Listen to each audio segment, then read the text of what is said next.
Hey everyone, hopefully you're having a good day. My name's Andy. My channel is Finding Value. We're going to look at uranium today, do our daily technical analysis update. Um, when we trade, or when I trade, if I were to trade, what I would do is I'd look at all the different sectors and I would find patterns that are extremely ripe for the taking. In investing, what I usually do is I look at valuations more than the actual technical analysis.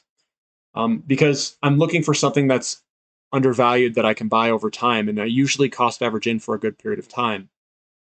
And obviously, I do look at the charts and I look at the market conditions and pair it up with the valuations.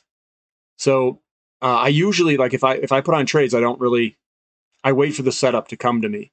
These, since we're looking at it on a daily basis, sometimes they're difficult to see because you're in between, we'll say, like a top and a bottom. And maybe we're scribing out a pattern. And if you're a trader, if you're using this to try to trade, I think I would do it differently. I would search for a sector or something that looks really good, look at the fundamentals and say, is my paradigm screwed on right, and then go for it. But I really don't trade that much, guys. I'm really more of an investor. I just kind of want to disclose that. And this obviously is very well valued, and this is a sector I'm highly interested in for the long term. So we're going to go through the physicals, physical uranium. We're going to go through an ETF and then the individual companies. So we're going to start with this. Again, this is just my financial opinion. Please don't use this as advice. But here we go. We'll jump in here. I'll give you my opinion on it. We've been chopping sideways, and is there a different way that we could draw this? Because I mean, are we coming more out this way? I mean, does it look something like that? I mean, there's ways that we can kind of manipulate this as well. Do we come up here? I'm just trying to see what this thing looks like. I kind of draw it from like down here, get a couple of hits.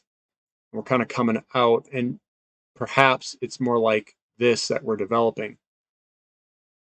But wherever I put this, it's fine. We've got some sell-off. We had a big buying pressure candlestick yesterday. We sold off a little bit today. We're struggling to keep the momentum to the upside for uranium at the moment. It seems like there's some sellers out there. It's the same thing with oil and natural gas. I think the supply-demand characteristics are good. I think there's something else going on probably behind the scenes with currencies, the inflation currencies and stuff like that. That's all I'll add. So remember, these are priced in dollars. We've got URNM. URNM, it tried running today. It broke the downtrend line. We came up yesterday strong. We came up, opened, and then we ended a little bit lower. I do think there's there's sellers out there. We have not gotten through these sellers yet. We might see some kind of sideways action next. Is my guess. And we're seeing this. This is an update here. Downtrend's broken. It's gone to the upside. So that one looks good. Goviax, again, coming into a little bit of sellers up here. Almost like a bloody nose. It's not totally. I'd like to have it be underneath here. Just a little guy there. But that one's got that. And Global Atomic tried to run, but it came back inside this little pattern that I drew. And I just drew that kind of ad hoc. But it came out and jumped back in. And we're just flinging all over the pattern. But it tried to run and it sold back off. The sellers are still there, unfortunately. Forces Metals, a little bloody nose. It tried running in the morning and then it came back down. Pure Point, it's looking pretty good. I mean, the downtrend's broken. It's chopping sideways. It's looking a little bit better. Deep Yellow, it opened strong and ended a little bit lower, but was still an up day on this gap. But it's a broken downtrend. I've got my little squiggly lines there of what I think it might do. Paladin Energy was up 5.5%. It's right below its big breakout of this big old pattern there. So that one, it's going to put in some work to try to break through. Sky Harbor, we were down 2.3% today. That's what it looks like. It looks like we're trying to grind it sideways for a little bit. Next Gen Energy, it tried running in the morning and then it sold off after hitting this resistance line that I drew that in a while back. Boom, hit its head on it and kind of came back. This is almost a bearish piercing. We could see some of these, it's almost like we're seeing bearish pattern setups where we could potentially pull back a little bit more, but the sellers are still there. We're battling each other. The buyers and sellers are. Here's Canalaska on the dailies. Again, we broke out of this downtrend line and we did a retest and we came back up. So that's where we're at right now. I think chopping sideways. Base load sold off today. That's a bearish engulfing pattern right there. What I drew is that we have this move up. We came down, and then we're going to have a move up eventually. So, I mean, this may come back a little bit more than what I thought previously. This is a bearish engulfing pattern.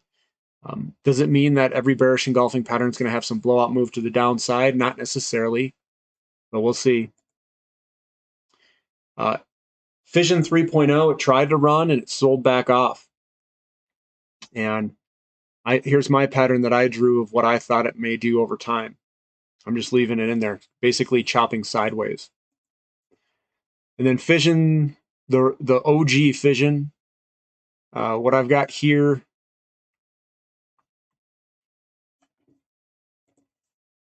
let me see here, guys. I mean, is this a flag pattern that's upside down? That's a bearish flag to head lower? I mean, we'll find out. This is a bearish engulfing pattern right here today. I mean, this does have the possibility to head lower if we don't get buyers to come in here. Here's Camco, kind of the fan pattern. We tried running out of the pattern today, but it sold back off, and we're back in the pattern. Gazettum Prom popping higher, but we still got more work to do before breaking its downtrend line.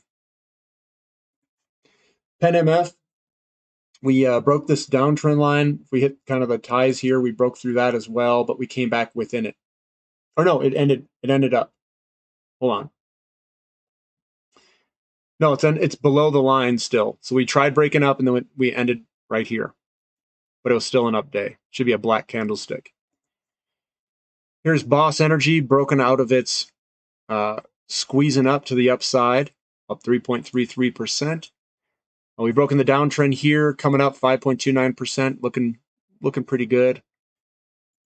UROY, man, we gapped higher but sold off throughout the day. It's a bearish kind of piercing pattern. Is this thing, I mean, maybe we're going to chop sideways here for a little bit. I think that's probably what's happening is we're trying to break, but there's sellers up here and we're chopping all over the place. That's Encore Energy here. Same thing. I think it's going to go sideways to, I mean, we could head a little bit lower here. These are bearish piercing patterns, which means that you open above it and you close down below the 50% mark. This is another bearish pattern on a candlestick basis. So we have a bullish pattern and then a bearish pattern right next to it. And the buyers and sellers are dueling it out back and forth for UU and a lot of these companies. Another bearish piercing pattern. Downtrend line, we popped higher and I think we're going to just move back and forth here for a little while. Same with Uranium Energy Corporation, bearish piercing. We could head a little bit lower, kind of in a chopping action back and forth, perhaps.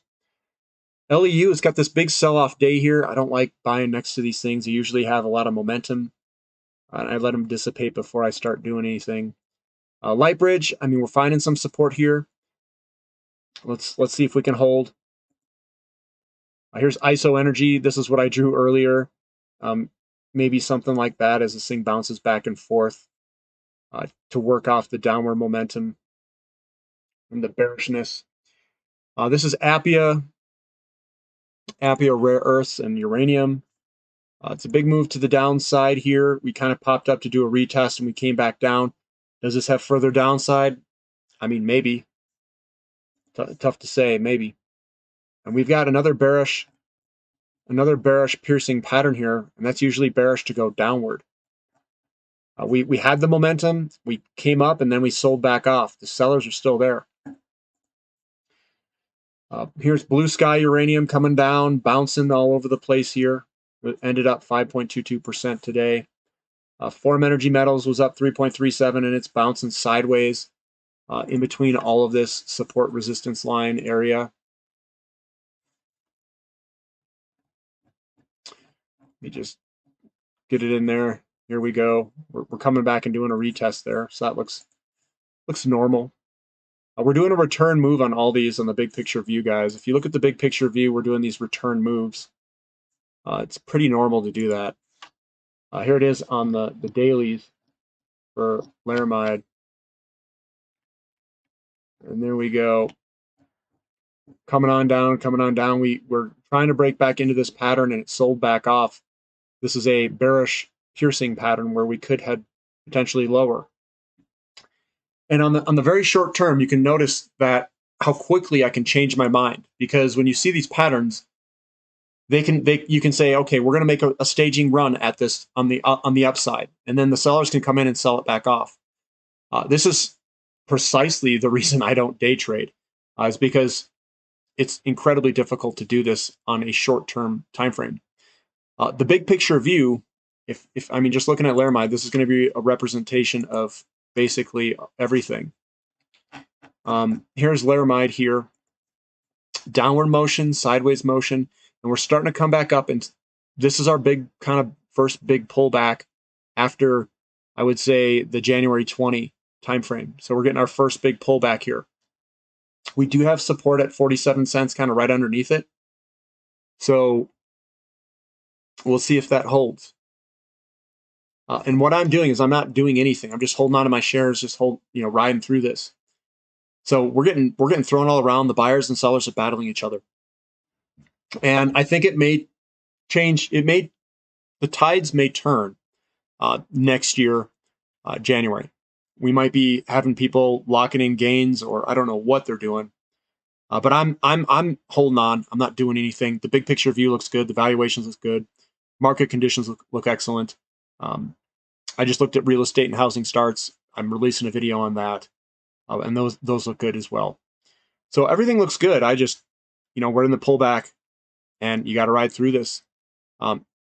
Is this going to be a bottom of bottoms? Again, I don't know. I'm still looking at this, and it's bouncing back and forth. This is a bearish piercing pattern right here over this guy there. So, I mean, it could head lower here. We could go chopping sideways for a little bit. Maybe we even hit this projected target a little bit below it. And I don't remember, guys, I don't claim to be like the best of the best for day trading. I'm not a day trader. But we need to look. We try our best to get the bottoms. And for me, I mean, this still looks bearish. It seems like the sellers, we haven't shaken the sellers yet. I wish we have, but we haven't yet. We had our turning point. We had our hammer. We tried our best to move this thing higher, and the sellers came in and whomped us. And I can see that the 10-year yield is declining, like people are buying more bonds for whatever reason. We'll have to see if that continues. If it continues and we see a large drop in the yields, I mean, maybe there's a crash coming. But we are so early on this to claim that a crash is coming. I'm not in that camp yet. The housing market looks too strong. So, and just because we're having a pullback, you guys don't need to assign it a name. You don't have to say like that the trade or the investment's not working, or that we're going to have deflation because this is going down 30, 40, 50%. This is what happens in these markets. They're very volatile. You're going to get big pullbacks. And if you're playing and swinging for the fences, you're going to get more volatility. Because if you're to swing for the fence, the volatility has to be there for it to appreciate that amount. And we're still, I think, trying to work our way out. Hopefully we can get some sideways motion, dissipate any of this selling pressure, and then eventually head on higher. If you guys like this analysis, give me a thumbs up. Subscribe to the channel if you haven't already. And thank you for listening. This is Finding Value.